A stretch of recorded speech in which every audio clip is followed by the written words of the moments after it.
ঝালকাঠিতে আওয়ামী লীগের উপদেষ্টা মণ্ডলীর সদস্য ও সাবেক মন্ত্রী আমির হোসেন আমুর পরিত্যক্ত বাড়িতে আবারও ভাঙচুর করা হয়েছে।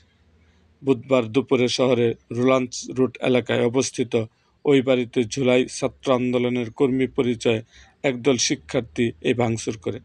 প্রত্যক্ষদর্শীরা জানান, একদল শিক্ষার্থীরা ওই বাড়ির মূল গেটের সামনে ভাঙা দেয়ালে লাগানো টিনের বেড়া খুলে ফেলেন।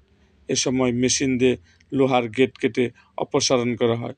পরে অপসারিত টিনগুলো স্থানীয় দুস্থ ও অসহায় মানুষের মাঝে বিতরণ করা হয়।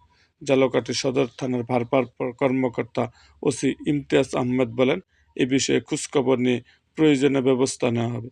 স্থানীয় সূত্রে জানায়, 2024 সালে 5ই আগস্ট ছাত্র জনতার আন্দোলনের সময় আমির হোসেন আমুর এই বাড়িতে হামলা চালিয়ে অগ্নিসংযোগ করা হয়।